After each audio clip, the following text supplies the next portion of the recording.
하나님 말씀 시편 35편 1절에서 16절까지 보도록 하겠습니다. 시편 35편 1절에서 16절까지 같이 읽겠습니다. 여호와여, 나와 다투는 자와 다투시고 나와 싸우는 자와 싸우소서.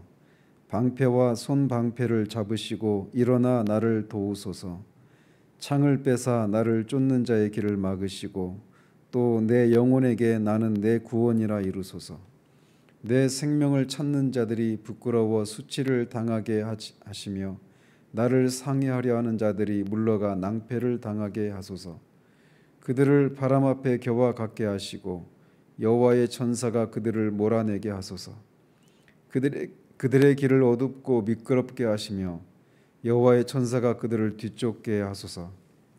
그들이 까닭 없이 나를 잡으려고 그들의 그물을 웅덩이에 숨기며 까닭 없이 내 생명을 해하려고 함정을 파싸우니 멸망이 순식간에 그에게 닥치게 하시며 그가 숨긴 그물에 자기가 잡히게 하시며 멸망 중에 떨어지게 하소서.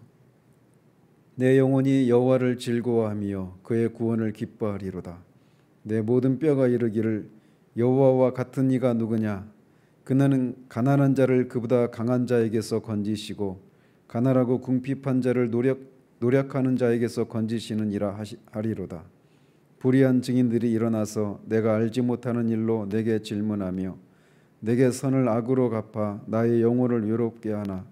나는 그들이 병들었을 때에 굵은 베옷을 입으며 금식하여 내 영혼을 괴롭게 하였더니 내 기도가 내 품으로 돌아왔도다.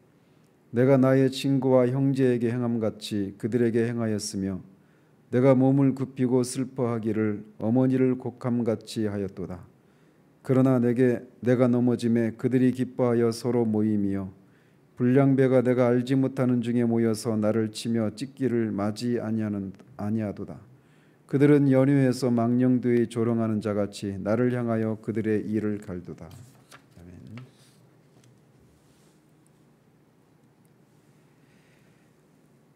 이 시는 다윗이 여호와의 신앙을 잃어버린 사울을 대신해서 이스라엘의 왕으로 기름 부음을 받은 후에 골리앗을 죽이고 그 이후에 수많은 블레셋과의 전투에서 혁격한 전과를 올리던 다윗을 시기해서 그를 반역자와 폐역무도한 범죄자로 혐의를 씌워서 죽이려고 했던 사울과 그의 추종자들을 피해서 이스라엘 벽지와 또 해외로 망명 생활을 하던 그 시기에 지었던 비탄시입니다. 그 망명 세월의 기간이 다윗이 그렇게 도망자 신세로 지냈던 기간이 다윗이 30이 되기 전 10년 동안의 세월입니다. 20대를 다 그렇게 도망 다니면서 산간 벽지와 해외로 망명 생활을 했던 것입니다. 바로 그 시절에 그의 마음에서 일어났었던 억울한 심정을 가장 적나라하게 보여주는 시 중에 한 편이 오늘 32편입니다. 다윗의 행적에 대해서 우리는 사무엘 상하, 열왕기 상하, 또 역대상을 통해서 다윗의 행적을 읽을 수 있습니다. 그런 책들은 일종의 역사서라면 그때 당시에 그런 일들을 겪었던 당시의 심정을 시로 기록한 이 시편은 일기장에 비유할 수 있다고 개인적으로 생각을 합니다. 그래서 역사를 기록한 그런 사건들 속에서는 잘 드러나지 않는 다윗의 심정이 시편에서는 매우 적나라하게 드러나고 있습니다. 그런 면에서 저는 개인적으로 시편이 우리에게 있다라고 하는 것이 얼마나 감사한지 모릅니다. 만약 시편이 없다면 우리는 그냥 사무엘상하, 열왕기, 역대기 이런 책 속에서 드러나는 다윗의 행적들을 보면서 다윗이 그런 위기를 만났고 그런 위기를 통해서 하나님께서 도우셔서 구원을 받았다라고 하는 그런 내용들만 읽게 될 것입니다. 그리고 그 상황 앞에서 그가 얼마나 두려웠고 얼마나 갈등을 했고 막 배신감을 느끼고 또는 그 불안해하고 하는 이런 것들, 또 반대로 어떤 극한 환희와 기쁨, 이런 그의 마음에 있는 그런 그 심리들을 우리가 정확히 알 수가 없을 거예요. 어쩌면은 그냥 그가 그런 속에서도 두려워하지 않는 그런 어떤 모습만 보면서 마치 하나님을 섬기는 그런 사람들에게서 어떤 두려움이나 불안함이나 염려나 근심 이런 것들은 거리가 먼 것 같이, 그래서 그렇지 못한 우리들의 모습을 보면서 우리와 그와는 신앙의 그런 큰 괴리가 있구나, 그런 특별한 사람이구나 이렇게만 생각할 수 있는데, 그렇지 않도록 이렇게 시편을 우리에게 남겨주셔서 그런 상황들을 지나는 그의 솔직한 그런 마음들을 우리가 엿볼 수 있어서 그도 우리와 똑같은 성정을 품은 사람이구나 라고 하는 생각을 가지고 그가 그런 속에서 하나님을 향해 가졌던 그 신앙의 힘을 우리도 발휘할 수 있구나, 이런 소망을 가지게 한다는 면에서 저는 개인적으로 굉장히 감사하게 생각합니다. 1절을 보시면 여호와여 나와 다투는 자와 다투시고 나와 싸우는 자와 싸우소서. 여기 1절에서 10절까지 해서 시인은 하나님을 가리켜서 친히 의인들을 구원하시기 위해서 악인과 싸우시는 전쟁의 묘사로 하나님을 그렇게 전쟁의 용사로 묘사하고 있습니다. 이는 하나님께서 당신의 택한 백성들을 악인의 위협에서부터 절대적으로 지켜주시는 자임을 믿는 믿음의 발로라고 할 수 있습니다. 다윗은 이스라엘의 왕 사울이 군대를 동원해서 자신을 그렇게 쫓고 있는 그런 상황 가운데서 두 번이나 자신을 그렇게 쫓는 것을 보면서 이스라엘의 왕이 군대를 동원해서 벼룩 같은 자신을 쫓는다라고 그렇게 자신을 벼룩에 그렇게 비유하고 있습니다.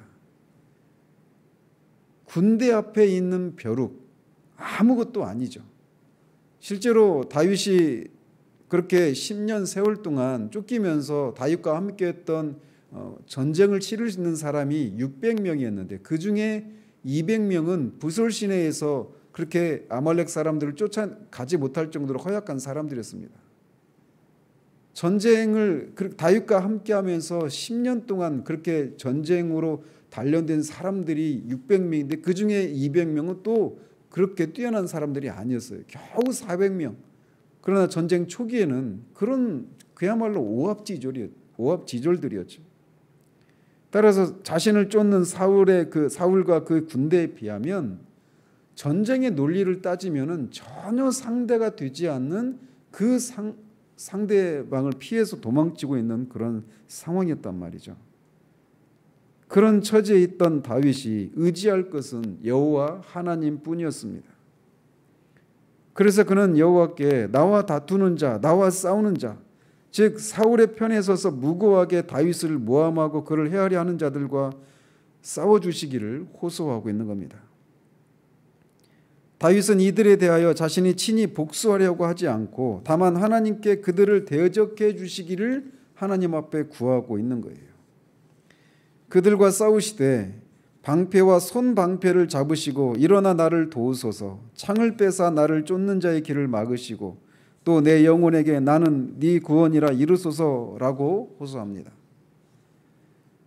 적의 화살과 칼로부터 몸 전체를 막는 방패와 작은 손방패를 잡으셔서 자신을 도와달라고 하는 것은 하나님이 자신을 철저하고 완전하게 지켜달라고 하는 그런 호소입니다.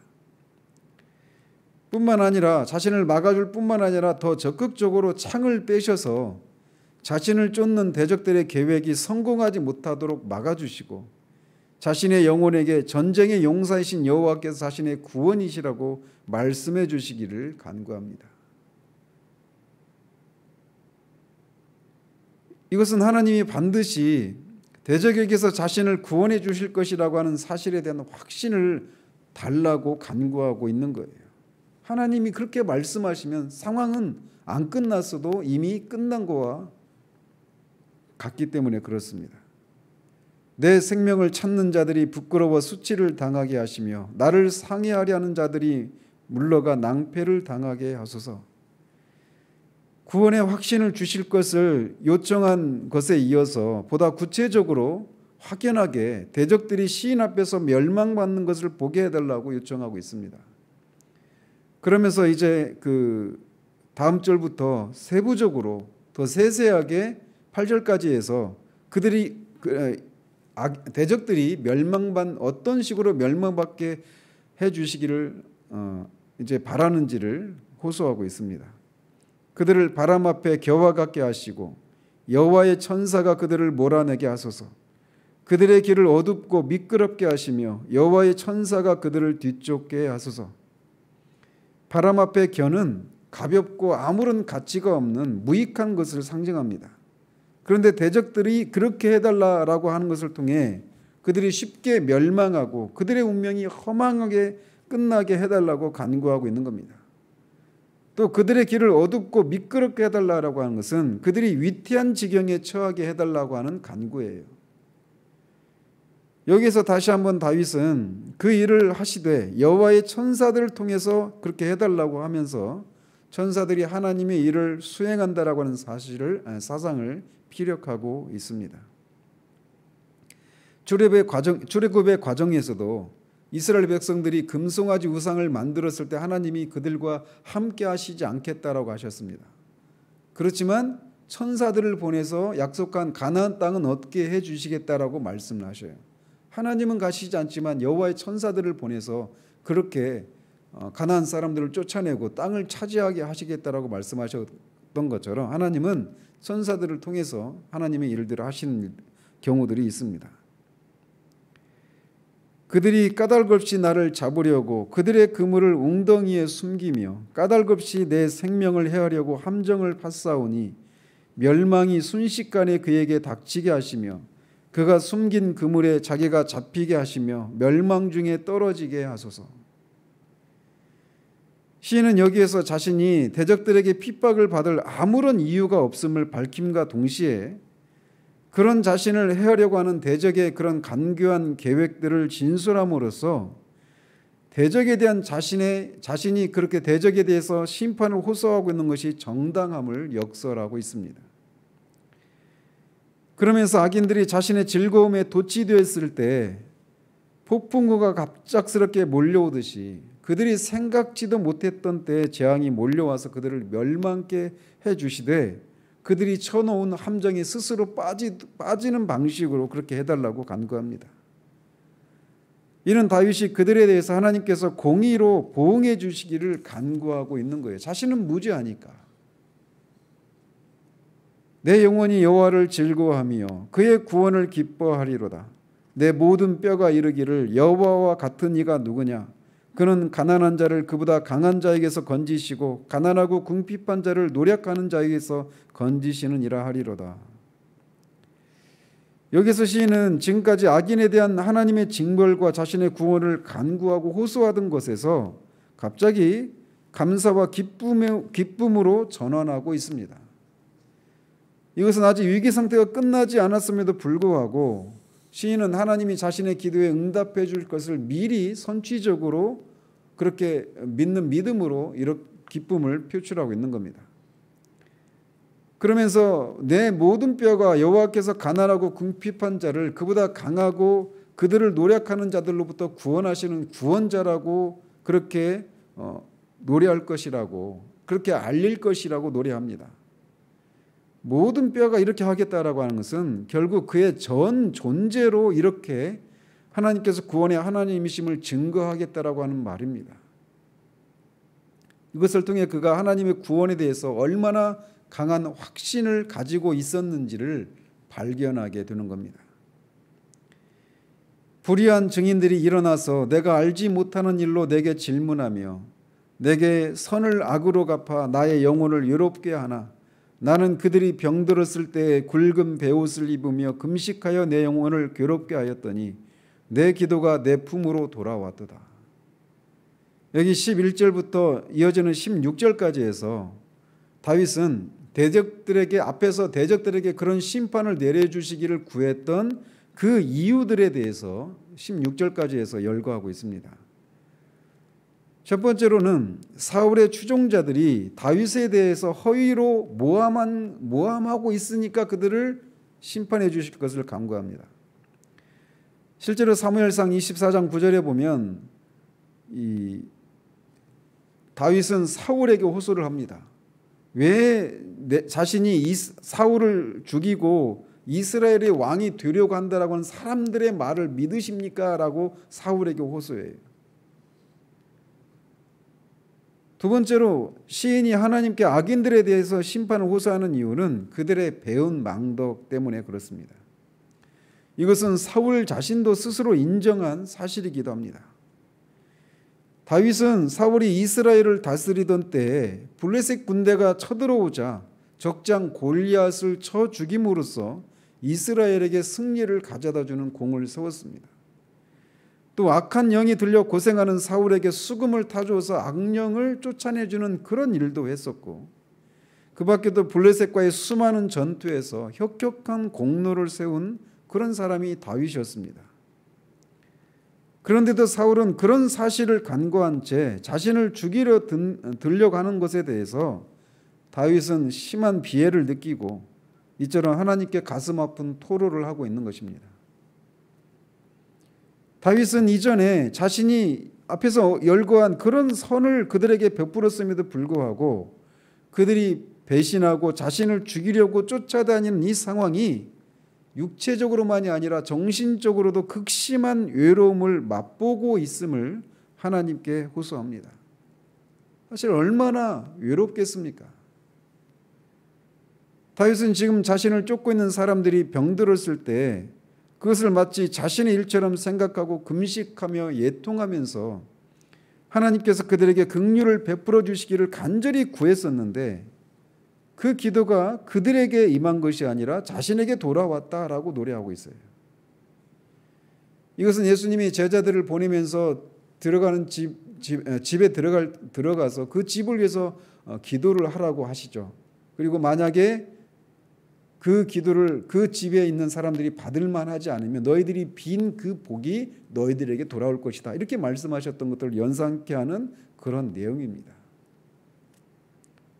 그래서 이러나 저러나 우리가 하나님 앞에 기도하는 것들이 그 기도해 주는 사람에게 응답이 되든지 아니면 우리에게 합당한 기도면 우리에게 기도가 응답이 된다라고 하는 사상을 우리에게 말해줍니다.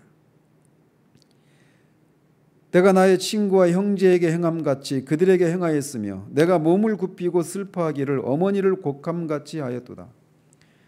다윗은 계속해서 지금 자신을 쫓는 사람들을 자신의 친구와 형제처럼 대해줬고 심지어 그들이 고통을 당할 때 마치 자신의 어머니를 잃고 슬퍼하는 것처럼 그들의 고통을 자신의 고통인 것처럼 그렇게 대해줬다고 호소합니다.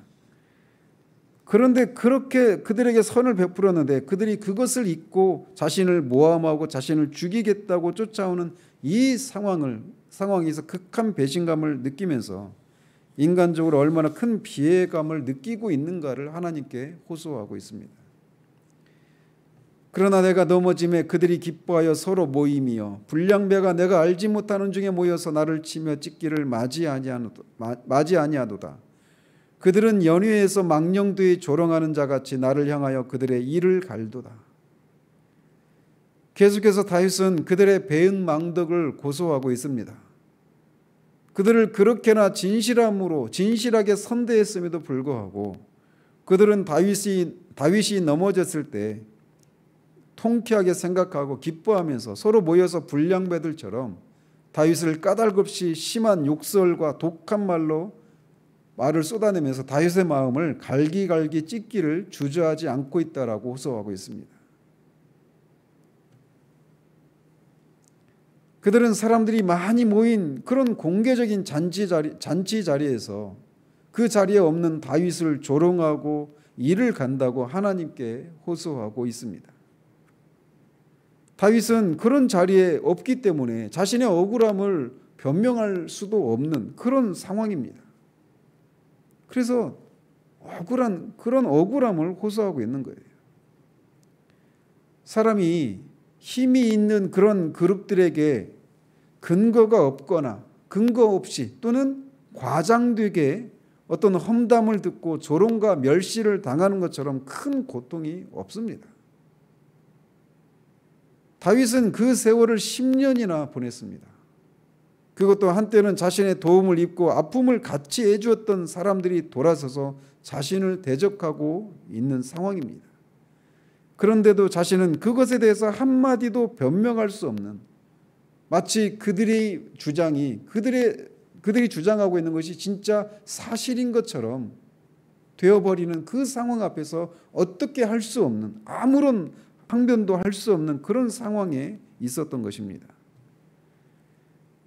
사람이 그런 상황에서 그렇게 항변할 수도 없는 그런 상황이 되었을 때 인간이 육체적으로도 질병을 얻을 수도 있어요.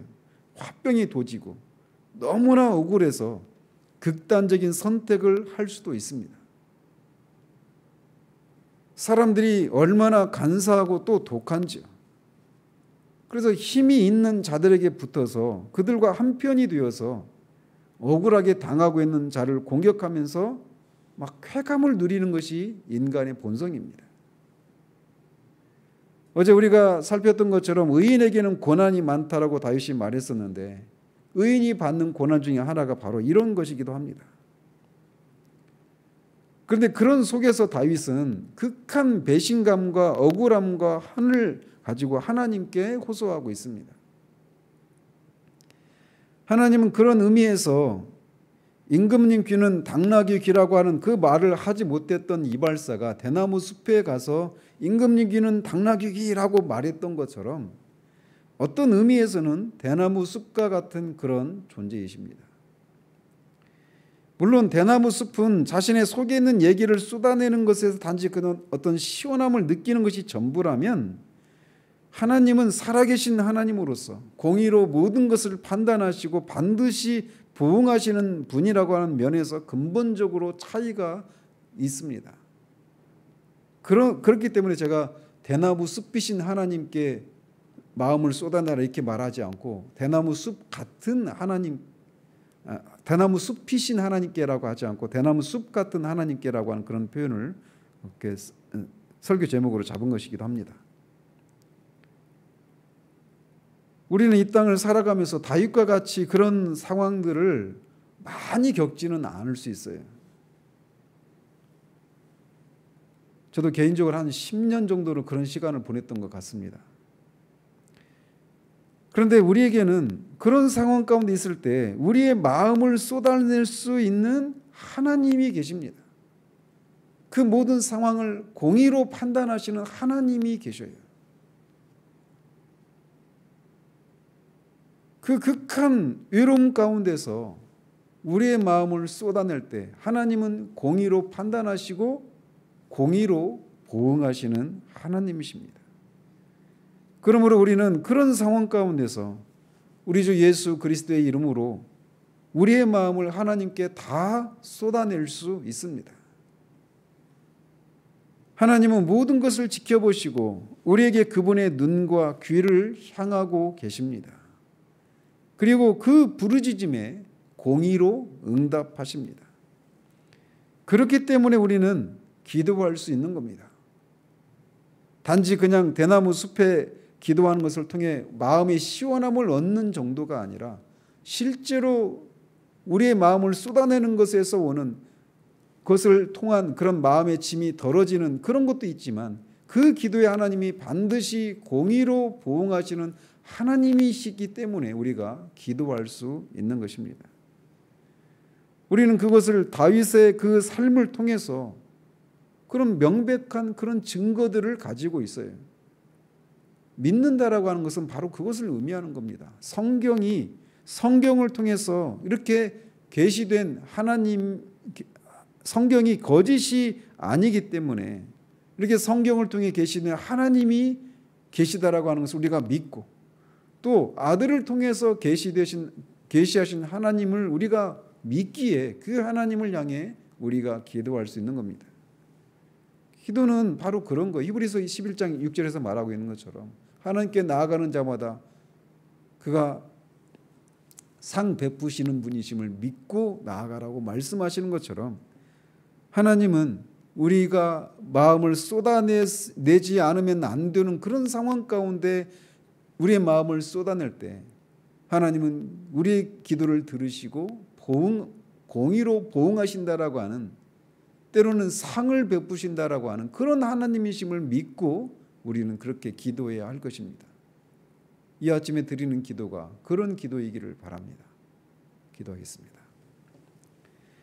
하나님 아버지,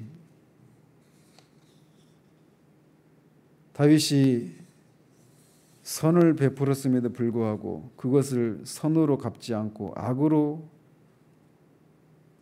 갚으려고 하는 그 대적자들에 쫓기면서 그 마음에 있었던 그 고통을, 그 억울함을, 두려움을, 불안을 솔직하게 하나님 앞에 쏟아내는 이 시편을 우리가 살폈습니다. 아버지 하나님, 우리의 기도가 그런 기도이기를 원합니다. 하나님이 받으실 만한, 들으실 만한 그런 답을 이미 가지고 우리의 마음을 이미 그런 것들로 다독이고 포장해서 정직하게 하나님 앞에 우리의 마음을 쏟아내지 않는, 이미 우리가 스스로 답을 가진 채 기도하는 그런 기도 되지 않도록 하나님 도우시옵소서. 우리의 마음을 있는 그대로 하나님 앞에 쏟아낼 때 하나님이 그것을 들으시고 공의로 판단하시고 보응하시는 하나님이심을 믿고 그렇게 하나님 앞에 우리의 마음을 쏟아내는 그런 우리들 될 수 있도록 도우시옵소서. 그래서 정말 기도 가운데 하나님의 위로를, 하나님의 그런 응답을 경험하는 우리의 기도 생활이 될 수 있도록 도우시기를 원합니다. 이 아침에 드려지는 기도가 그런 기도이기를 소원하옵고 우리 주 예수 그리스도 이름으로 기도합니다. 아멘.